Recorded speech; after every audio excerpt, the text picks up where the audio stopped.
नमस्कार। कार्यक्रम जीवन शैली में आप सभी दर्शकों का बहुत बहुत स्वागत, अभिनंदन। मैं हूं आपके साथ विश्वबंधु पांडे। दर्शकों, जैसा कि आप जानते ही हैं, हम अपने इस कार्यक्रम लाइफ स्टाइल में जीवन शैली पर आधारित विषयों पर बातचीत करते हैं जो कहीं ना कहीं हमारी जीवन शैली से जुड़े हुए होते हैं और उस पर प्रभाव भी डालते हैं।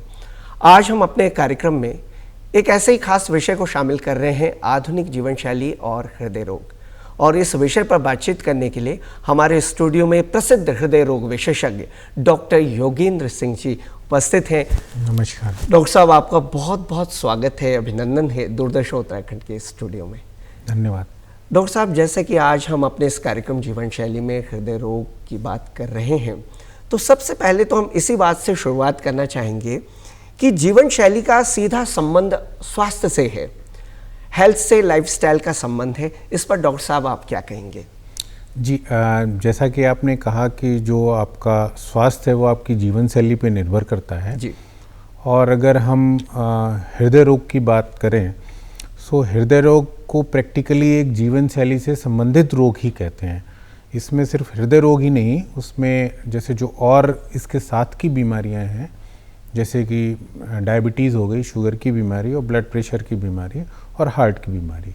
सो ये तीनों बीमारियां एक तरीके की जीवन शैली से संबंधित ही बीमारियां हैं। तो आपकी जीवन शैली कैसी है, कैसा आप जो है आचार रखते हैं, उस हिसाब से ये निर्भर करेगा कि आप इन रोगों से ग्रसित होंगे या उसकी क्या संभावना है या अपने आप को बचाएंगे।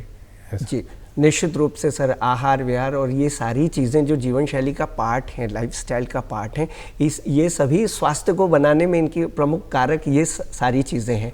डॉक्टर साहब, आज की जो हमारी आधुनिक जीवन शैली में हम जीते हैं, पहले की जीवन शैली थी जब हम ऋषि मुनियों की तरह, लोगों का जीवन भी इस तरह का था कि वो बहुत ही ज़्यादा इस तरह से अपने को डिसिप्लिन में रह करके, अनुशासन में रह करके जीवन को जीते थे और तब कहीं ना कहीं ये बीमारियां काफ़ी दूर रहती थी। लेकिन आज जिस तरीके से ज़माना बदल गया है, डिजिटल युग में हम रह रहे हैं, तो आपको क्या लगता है किन कारणों से, जो कारण है, मुख्य कारण जो हैं, जो हार्ट डिजीज़ होने का आप समझते हैं कि ये ज़्यादा हो रहे हैं? जी देखिए, इसके बारे में मैं कहूँगा, इसमें एक दो चीज़ें बहुत महत्वपूर्ण हैं।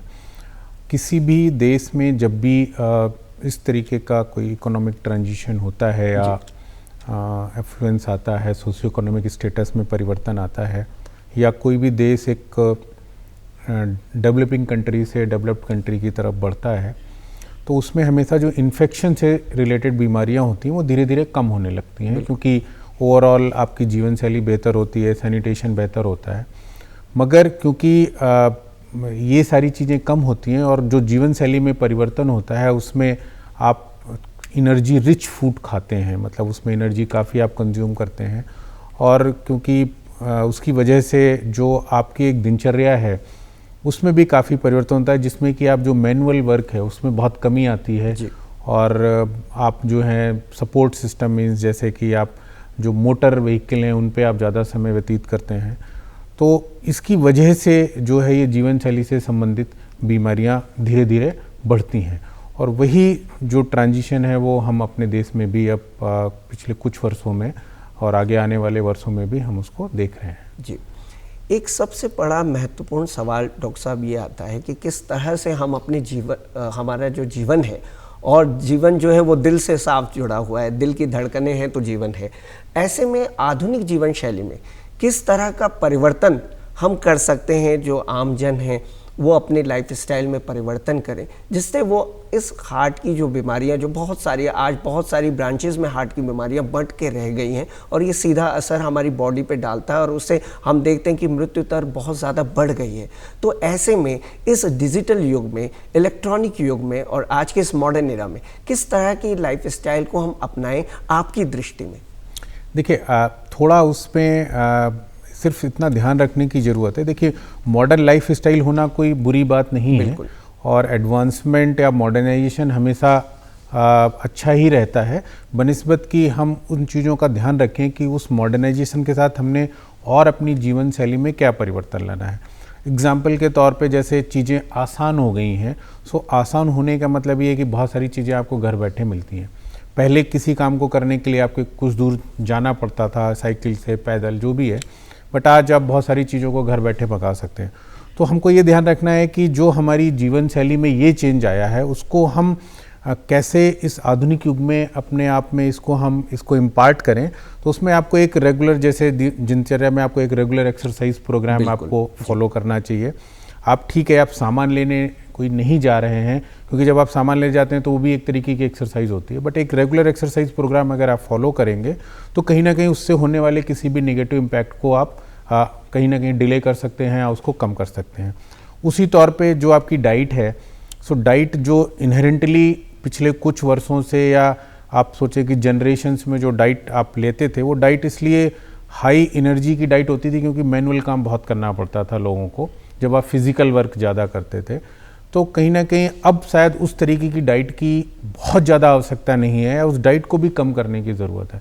मैं एग्जाम्पल के तौर पे आपको बताना चाहता हूँ, जैसे आपने सुना होगा कि हमारे पुराने जनरेशन के लोग काफ़ी घी खाते हैं या घी काफ़ी मात्रा में सेवन करते हैं, तो उस समय वो लोग उसी के प्रोपोर्शन में काम भी करते थे। बिल्कुल। इसलिए कहीं ना कहीं वो जितनी एनर्जी लेते थे उतनी एनर्जी का एक्सपेंडिचर भी होता था, तो उतना मोटापा भी नहीं आता था। बट अगर हम सेम डाइट आज भी फॉलो करेंगे और घर में बैठ के सिर्फ मोबाइल देखेंगे, तो कहीं ना कहीं वो एनर्जी हमारी जीवन शैली में, हमारी दिनचर्या के लिए बहुत अधिक होगी। तो उस हिसाब से फिर वो जो है एक्यूमुलेट होगी, फिर मोटापा आएगा और फिर धीरे धीरे लाइफ स्टाइल से रिलेटेड बीमारियाँ, ब्लड प्रेशर, डायबिटीज़ या हार्ट की प्रॉब्लम होने की संभावना रहेगी। तो हमको मॉडर्न जीवन शैली के साथ ये भी ध्यान रखना है कि क्या परिवर्तन हो रहा है, और उसी हिसाब से हमको अपनी दिनचर्या में, जिसमें कि लाइफ स्टाइल और डाइट, इन दोनों में भी हमको परिवर्तन लाना आवश्यक है। बहुत ही सुंदर डॉक्टर साहब आपने ये बात कही है कि पहले के ज़माने में और घी को लेकर के, और ऐसा भी कहते हैं कि जो घी है जब हम लेते हैं, बहुत सारी बीमारियां घी को खाने से, यहाँ तक घुटनों का दर्द है या इस तरह के लोग कहते हैं, अगर हम डाइट में उसको ले रहे हैं तो काफ़ी उसमें फ़र्क भी मिलता है, आराम मिलता है। लेकिन आज जिस तरीके से लाइफस्टाइल, सेडेंटरी लाइफस्टाइल हो गया है, इसमें क्योंकि वर्कआउट इतना रह नहीं गया है, इस वजह से ज़्यादा धमनियों में भी कोलेस्ट्रॉल की मात्रा बढ़ जाती होगी और ये तमाम तरह की जो बीमारियाँ हैं वो आ जाती हैं। डॉक्टर साहब, अब हम बात करते हैं हृदय रोग के जो मुख्य लक्षण, क्योंकि आप आए दिन देखते हैं पेशेंट्स को कि बहुत सारी बीमारियों से लोग आते हैं, और ख़ास तौर से हम देखते हैं कि एक लंबी लाइन लगी रहती है जब भी कोई कार्डियोलॉजिस्ट के पास हम जाते हैं। कार्डियक अरेस्ट की बीमारियां बहुत ज़्यादा, ये चीज़ें आजकल देखने को मिल रही हैं। तो शुरुआती जो लक्षण आपको लगते हैं मुख्य रूप से आज के टाइम पे?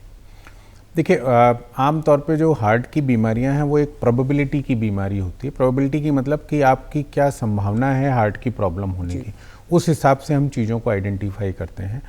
उसमें इसलिए सबसे इम्पॉर्टेंट होता है कि जो हार्ट की बीमारियां होने के जो रिस्क फैक्टर्स हैं, मतलब क्या क्या किसी व्यक्ति के जीवन में है प्रॉब्लम जिनकी वजह से उसमें हार्ट की प्रॉब्लम होने की संभावना ज़्यादा रहेगी। तो उसमें कुछ मुख्य रिस्क फैक्टर मैं आपको बता देता हूँ, जैसे कि सबसे इम्पॉर्टेंट उसमें होता है स्मोकिंग। अगर कोई भी व्यक्ति स्मोक करता है, क्योंकि मॉडर्न लाइफ स्टाइल में स्मोकिंग भी आजकल एक फैशन जैसा हो गया है, तो उसको कहीं ना कहीं आपको काफ़ी ध्यान देना होगा कि स्मोकिंग जो है यंग एज में एक बहुत ही मुख्य कारण है हार्ट की प्रॉब्लम होने का। तो अगर कोई व्यक्ति स्मोक करता है तो उसमें हार्ट की प्रॉब्लम होने की संभावना हमेशा ज़्यादा रहेगी। सिमिलरली, अगर किसी को ब्लड प्रेशर है या किसी को शुगर की बीमारी है या किसी की फैमिली में हार्ट की प्रॉब्लम की हिस्ट्री रही है। डॉक्टर साहब, ये जेनेटिक भी होता है क्या? जी, कुछ परसेंटेज केसेस में जेनेटिक भी हो सकता है। और इसके अलावा जो अगर आपके ब्लड में कोलेस्ट्रॉल की मात्रा ज़्यादा है, सो ये सब ऐसी चीज़ें हैं, अगर इनमें से कोई भी एक या दो रिस्क फैक्टर आपके हैं, सो आप में हार्ट की प्रॉब्लम होने की संभावना ज़्यादा होगी। अब इसमें जो सिम्टम्स हैं, सिम्टम्स कई बारी हो सकता है कोई बहुत क्लियर कट सिम्टम्स ना हो। ये स्पेशली उन लोगों के लिए बहुत आवश्यक है जिनको शुगर की बीमारी है, क्योंकि शुगर के मरीजों में अक्सर ये देखा गया है कि सिम्टम्स बहुत ज़्यादा नहीं होते हैं, फिर भी हार्ट की प्रॉब्लम कई बारी काफ़ी गंभीर अवस्था में होती है। तो शुगर के मरीजों में कई बारी साइलेंट हार्ट की प्रॉब्लम्स होने की संभावना ज़्यादा रहती है। तो इसलिए जो शुगर के मरीज हैं उनको काफ़ी ध्यान रखना चाहिए कि कोई भी सिम्टम हो रहा है, चाहे वो चेस्ट पेन है या कोई हल्की फुल्की गैस की प्रॉब्लम है, तो उसको कभी भी मतलब लाइटली नहीं लेना चाहिए, उसको हमेशा एक गंभीरता से लेना चाहिए और उसका प्रॉपर इवैल्यूएशन कराएं ताकि हार्ट की प्रॉब्लम का पता लगाया जा सके है और ये भी पता लगाया जा सके कि नहीं है। जो मुख्य सिम्टम्स होते हैं वो सीने में दर्द होना, चलने में सीने में दर्द होना या चलने में सांस फूलना, घबराहट आना या चक्कर वगैरह आना, ये एक तरीके से मुख्य सिम्टम होते हैं जो एक अर्ली स्टेज में हार्ट की प्रॉब्लम का एक मैनिफेस्टेशन होते हैं। जी डॉक्टर साहब, हमने देखा है कि बचपन में दिल में छेद हो जाता है और बहुत सारी ऐसे केसेस आए दिन भी आते हैं। पहले तो ओपन हार्ट सर्जरी, और आज जिस तरीके से हम मॉडर्नाइजेशन की ओर हैं और नए नए इक्विपमेंट्स आ गए हैं, तो वो अब ओपन हार्ट सर्जरी की शायद अब ज़रूरत भी नहीं होती, किसी केस में हो जाती होगी। तो ऐसे में जिन बच्चों में या जो बच्चे गर्भावस्था में और जब बाहर आते हैं तो हार्ट उनका खुला रहता है, ये छेद होता है, तो ऐसे में क्या वो एक नॉर्मल लाइफ जीते हैं या वो ASD हैं या VSD हैं, एंट्रियम सेप्टम डिफेक्ट जिस तरीके से या वेंट्रिकल सेप्टम डिफेक्ट उनमें होता है?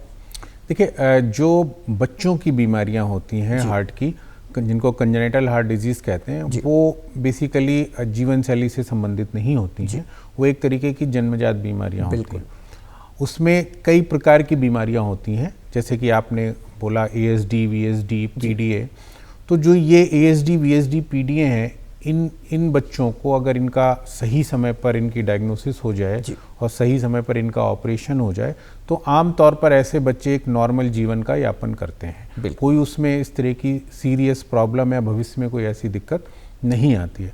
बट कुछ परसेंटेज केसेस में जिनमें थोड़ी कॉम्प्लेक्स कंजेनिटल प्रॉब्लम्स होती हैं, जिसमें कि हो सकता है कोई चेम्बर ही ना बना हो या कई बार धमनी उल्टी जुड़ी होती हैं, सो कुछ परसेंटेज केसेस में जिसमें कॉम्प्लेक्स कंजेनिटल होती हैं, वहाँ पर कई बारी थोड़े जब बच्चा बड़ा होता है तो उसमें थोड़ी समस्याएं रह सकती हैं। जी, अब हम पुनः जीवन शैली की ओर हैं।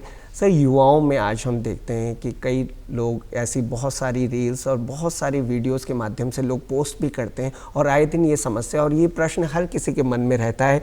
जिम जाते हैं या किसी तरह का कोई इस तरह की एक्सरसाइज कर रहे हैं कि बैठे बैठे उनको हार्ट अटैक या इस तरह के कार्डियक अरेस्ट आ जाता है, तो क्या हमारी बॉडी ये समझ सकते हैं हम कि हमें कोई हृदय संबंधी बीमारी है या हमें आ सकता है, या शुरुआती कुछ लक्षण ऐसे विशेष रूप से जैसे हम आमतौर पर काम कर रहे हैं और बहुत ज़्यादा थकावट महसूस हो रही है, कोई ऐसे लक्षण हैं डॉक्टर साहब? देखिए, इसमें मैं एक बात ये कहना चाहूँगा कि इस चीज़ का जो परसेप्शन है वो मतलब बिल्कुल किसी के मन में ना जाए कि अगर आपने सुना कि एक्सरसाइज करते हुए या जिम में किसी को हार्ट अटैक आया तो कोई एक्सरसाइज करने की वजह से हार्ट अटैक आया। बिल्कुल ऐसा बिल्कुल भी नहीं है। एक्सरसाइज करना या रेगुलर एक्सरसाइज करना हार्ट की सेहत के लिए बहुत ही फ़ायदेमंद होता है और एक्सरसाइज एक सबसे आसान और सबसे सस्ता तरीका है हार्ट की प्रॉब्लम से अपने आप बचाव करने का। अब आते हैं जिम में जो प्रॉब्लम्स हुई हैं, आपने कुछ इंसिडेंट्स सुने हैं। आमतौर पे जिम जो जाने की टेंडेंसी यंगर एज में है वो कई बारी बॉडी बिल्डिंग को लेकर काफ़ी रहती है। बिल्कुल डॉक्टर साहब। सो वो बच्चे चाहते हैं कि बॉडी मस्कुलर हो। सो मस्कुलर होने के लिए वो जिम में जाकर एनारोबिक एक्सरसाइज करते हैं या जिसको हम कहते हैं वेट लिफ्टिंग। सो वेट लिफ्टिंग जो होती है वो हार्ट के पॉइंट ऑफ व्यू से अच्छी नहीं होती है जी।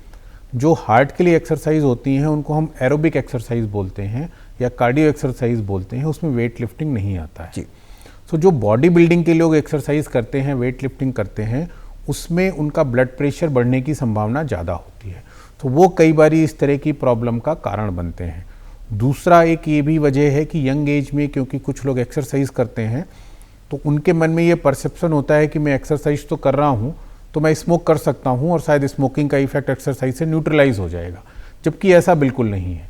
अगर आप स्मोक करेंगे तो उसके जो बैड इफ़ेक्ट्स हैं आपके हार्ट पे वो वैसे ही रहेंगे चाहे आप एक्सरसाइज करें या ना करें। तो कहने का मतलब है स्मोक करने वालों को स्मोकिंग छोड़ना ज़्यादा जरूरी है रादर देन ये कोशिश करें कि मैं एक्सरसाइज करके उसको न्यूट्रलाइज कर सकूँ। तीसरा ये है कि जो लोग एक्सरसाइज करते हैं, बॉडी बिल्डिंग करते हैं, वो कई बारी बहुत सारी आर्टिफिशियल प्रोटीन का सेवन करते हैं ताकि मसल उनकी बिल्ड हो सके। बिल्कुल। और वो जो आर्टिफिशियल प्रोटीन है वो कहीं ना कहीं सेहत के लिए अच्छी नहीं होती है।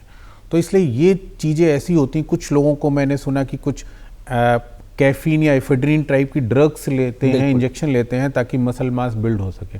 सो जिम में जो इस तरह के इंसिडेंट्स देखे गए हैं वो इस तरह के सेगमेंट में देखे गए हैं जिन लोगों ने अब्यूज़ किया है इस तरह की चीज़ों का। एक नॉर्मल व्यक्ति जो एक्सरसाइज जाके जिम में जाके कार्डियो एक्सरसाइज करता है, आमतौर पे उसमें इस तरह की कोई भी संभावना बहुत ही कम होती है। जी डॉक्टर साहब, आपने बहुत ही अच्छी और सुंदर जानकारी इस पर दी है। जो लोग जिम के शौकीन हैं या जाते हैं और एक्सरसाइज करते हैं तो डरने की बिल्कुल ज़रूरत नहीं। ये है कि आप एक हेल्दी लाइफस्टाइल को अपनाएं तो आप हृदय भी बचेगा, जीवन भी अच्छा रहेगा। जी डॉक्टर साहब, आज के ज़माने में हम देखते हैं कि हार्ट ब्लॉकेज ये ऐसी चीज़ें हो गई हैं कि इनका पता किन टेस्टों के माध्यम से, हम कोई एक से कॉमन टेस्ट आपसे जानना चाहेंगे जो व्यक्ति को 6 महीने 1 साल भर में या जो अपना पूरा फुल बॉडी चेकअप है उसमें हार्ट से रिलेटेड जो चेक हैं, जो ज़रूरी है चेकअप, वो कराना ज़रूरी है। देखिए, जैसा कि मैंने कहा कि जो हार्ट की प्रॉब्लम्स हैं वो एक प्रोबेबिलिटी की प्रॉब्लम्स होती हैं। सो अगर किसी को रिस्क फैक्टर हैं हार्ट की प्रॉब्लम के, तो उनको अपना हार्ट से संबंधित चेकअप ये जानने के लिए, अगर सिम्टम नहीं भी हो रहे हैं फिर भी हार्ट से संबंधित चेकअप कम से कम 1.5 साल 2 साल में एक बार कराना अवश्य चाहिए, स्पेशली अगर आपकी उम्र जो है 40 साल से ज़्यादा है। तो इसमें जो मुख्य चीज़ें होती हैं, जो सबसे इम्पॉर्टेंट टेस्ट होता है हार्ट के लिए, वो एक सिंपल रेस्टिंग ईसीजी होता है। सो रेस्टिंग ईसीजी से भी काफ़ी चीज़ों की जानकारी मिलती है। उसके अलावा हम अगर हार्ट को स्ट्रेस में करके और उसके जो टेस्ट करते हैं जिसको कि हम स्ट्रेस टेस्ट या ट्रेडमिल टेस्ट बोलते हैं, उससे भी हार्ट की बीमारियों की जानकारी होती है। तो कुल मिला के उसमें ये कहा जा सकता है कि अगर आपकी उम्र 40 साल से ज़्यादा है तो आप ईसीजी, इकोकार्डियोग्राफी और ट्रेडमिल टेस्ट, ये 3 टेस्ट करा के और साथ में आप अपनी कोलेस्ट्रॉल का ज़रूर चेकअप करा लें। इन जांचों के माध्यम से आप हार्ट की प्रॉब्लम की कोई भी संभावना का काफ़ी हद तक पता कर सकते हैं। जी डॉक्टर साहब, बैड कोलेस्ट्रॉल और गुड कोलेस्ट्रॉल की बातें हमेशा से ये सुनने में आती हैं। एलडीएल, एचडीएल के बारे में लोग, जो सामान्य लोग रहते हैं, आज तो शिक्षा का इतना क्षेत्र व्यापक हो गया है कि सभी जानते हैं कि हाई डेंसिटी लिपोप्रोटीन क्या है, लो डेंसिटी लिपोप्रोटीन के बारे में, और किताबों में भी पढ़ते हैं। लेकिन हम अपने एचडीएल, एलडीएल को किस तरह से मेंटेन करें जिससे कोलेस्ट्रॉल की मात्रा कम से कम कंट्रोल हो सके और हम कार्डियक अरेस्ट से बच सकें? जी देखिए, जो गुड कोलेस्ट्रॉल होता है उसको हम लोग एचडीएल कोलेस्ट्रॉल बोलते हैं और जो बैड कोलेस्ट्रॉल होता है उसको एलडीएल कोलेस्ट्रॉल बोलते हैं। सो आपके शरीर में जो बैड कोलेस्ट्रॉल है उसकी मात्रा कम होनी चाहिए और जो गुड कोलेस्ट्रॉल है उसकी मात्रा ज़्यादा होनी चाहिए, तभी आप एक सेहतमंद या कहें आपका लिपिड प्रोफाइल ठीक है। अब इसमें जो मुख्य चीज़ें हैं कि किन चीज़ों से आपका जो एलडीएल है वो कम रह सकता है, उसमें सबसे इम्पॉर्टेंट है डाइट आपकी। डाइट में आप जैसे तली हुई चीज़ों का सेवन जितना आप रिड्यूस कर सकते हैं, स्पेशली जो सैचुरेटेड फैट्स हैं उनका सेवन आप जितना कम से कम करें, जिसमें कि अगर लेमन भाषा में बोलें तो पूड़ी, पराठे, पापड़, इनका तला हुआ इनका सेवन आपको बहुत ही कम करना चाहिए। तो इस तरीके से आप अपने आप को, अपना एलडीएल कोलेस्ट्रॉल नियंत्रित रख सकते हैं। अगर वो सर्टेन लेवल से ज़्यादा रहता है इन सब चीज़ों के बावजूद भी, तो आप दवा का भी सेवन कर सकते हैं डॉक्टर की सलाह से। जी अब आते हैं जो गुड कोलेस्ट्रॉल है कि एचडीएल कोलेस्ट्रॉल। सो आमतौर पे जो एचडीएल कोलेस्ट्रॉल है उसका बढ़ाने का सबसे इम्पॉर्टेंट तरीका होता है एक्सरसाइज। अगर आप रेगुलर डेली 20 मिनट एक्सरसाइज करते हैं एटलीस्ट 5 डेज अ वीक, तो आपका एचडीएल कोलेस्ट्रॉल हमेशा बेहतर रहेगा। एचडीएल कोलेस्ट्रॉल बढ़ाने के लिए कोई बहुत कारगर दवाइयाँ नहीं उपलब्ध हैं। कुछ दवाइयाँ हैं लेकिन उनके थोड़े साइड इफ़ेक्ट्स ज़्यादा होते हैं, इसलिए आमतौर पे डॉक्टर नहीं प्रिस्क्राइब करते हैं।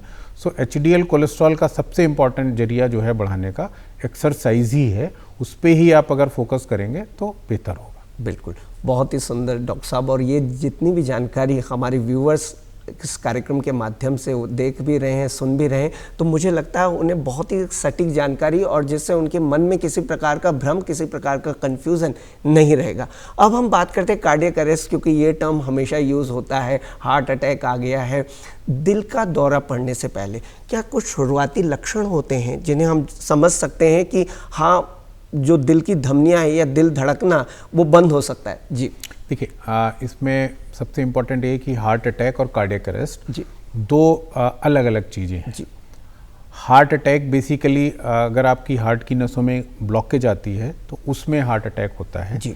और हार्ट अटैक में जो सामान्य सिम्टम्स होते हैं जैसे सीने में दर्द आना, पसीना आना या घबराहट होना, ये एक सामान्य सिम्टम्स होते हैं हार्ट अटैक के जी। और हार्ट अटैक में मरीज यूजुअली होश में होता है, बातचीत करता है, अपनी तकलीफ़ बयां करता है और वो कहीं ना कहीं खुद भी या किसी के सहयोग के माध्यम से हॉस्पिटल जाकर अपनी जांच करा सकता है, जिसमें कि सबसे इम्पॉर्टेंट होती है ईसीजी, जो कि एक इनिशियल टेस्ट होता है जिसके माध्यम से आप किसी भी हार्ट अटैक की जानकारी ले सकते हैं।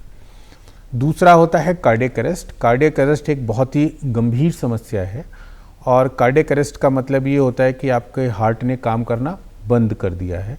तो जब भी हार्ट काम करना बंद कर देता है तो ऐसी परिस्थिति में मरीज बेहोश होगा, बिल्कुल भी रिस्पॉन्ड नहीं कर रहा होगा और उसकी पल्स, मतलब अगर पल्स या ब्लड प्रेशर ये सारी चीज़ें या सांस भी नहीं ले रहा होगा, तो जब अगर ऐसी सिचुएशन होती है तो उसको हम लोग कार्डियक अरेस्ट बोलते हैं।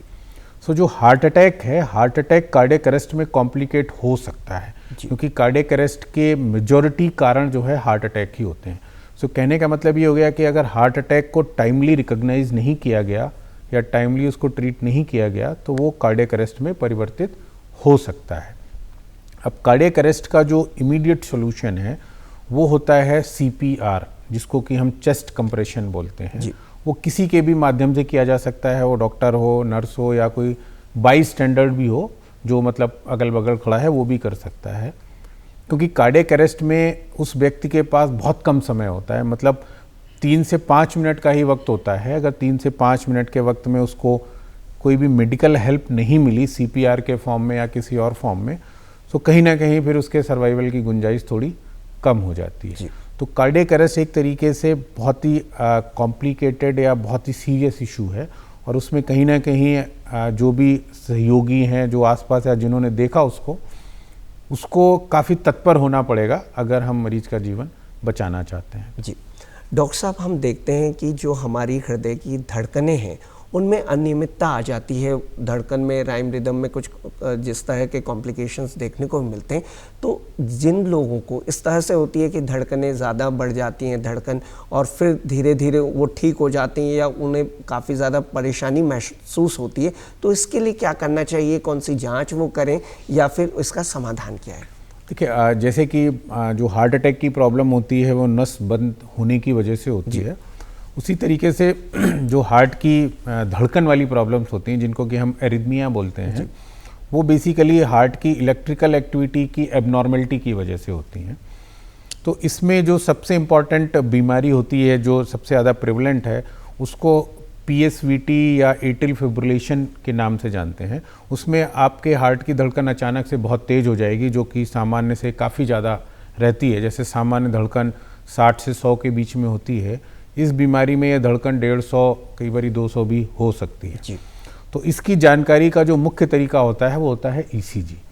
बट कई बारी ये चीज़ें इतनी ट्रांजिएंट होती हैं कि थोड़ी देर के लिए हुई, फिर हो सकता है अपने आप भी ठीक हो जाए।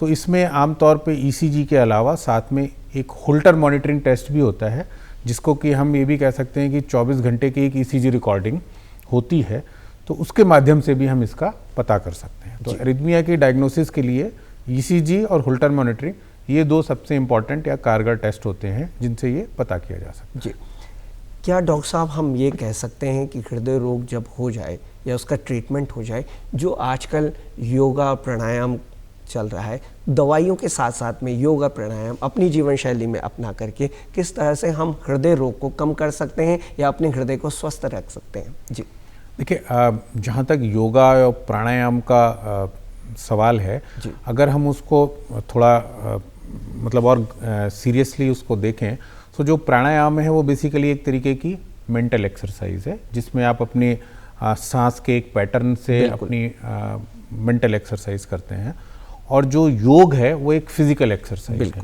सो ये दोनों ही चीज़ें जो है हार्ट की बीमारियों से बचाने में आपकी काफ़ी मदद करती हैं। ये कोई मतलब थेरेप्यूटिक या ट्रीटमेंट की बात नहीं है कि जैसे कि नॉर्मल हम एक्सरसाइज की सलाह देते हैं, जो एक्सरसाइज आप जिम जाके करते हैं, उसी तरह की एक्सरसाइज आप योगासन से भी कर सकते हैं। सो योगासन या प्राणायाम, ये दोनों ही जो है आपको लाइफ स्टाइल से रिलेटेड बीमारियों में काफ़ी मदद करते हैं। इसमें जहाँ तक प्राणायाम का सवाल है, जिनको साइकोलॉजिकल प्रॉब्लम्स ज़्यादा हैं, जिनको मतलब इस तरह की बीमारियाँ होती हैं, तो उनमें कहीं ना कहीं प्राणायाम एक बहुत इंपॉर्टेंट रोल प्ले करता है। बिल्कुल, और मानसिक रूप से जब वो स्वस्थ हो जाते हैं तो इसका असर निश्चित रूप से हमारी पूरी बॉडी पर पड़ता है, शरीर पर पड़ता है।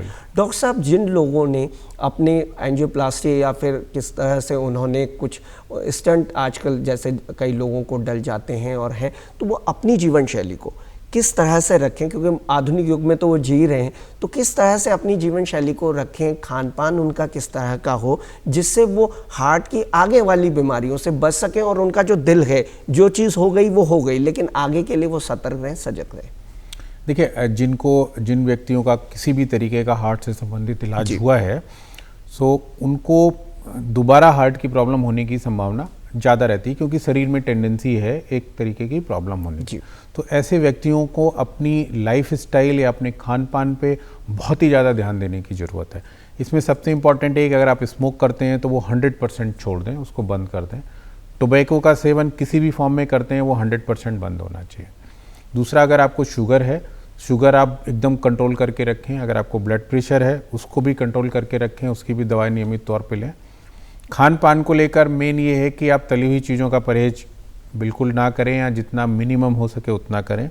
खाने में आप हरी सब्जियां, फलों का सेवन करें, जिससे कि आपको एंटीऑक्सीडेंट्स और जो गुड कोलेस्ट्रॉल बढ़ाने वाली चीज़ें हैं वो आपके शरीर में रहें। और जहाँ तक एक्सरसाइज का सवाल है, उसमें कम से कम आप 20 मिनट जो भी एक्सरसाइज आपको सूट करती है, एरोबिक एक्सरसाइज आप ज़रूर करें।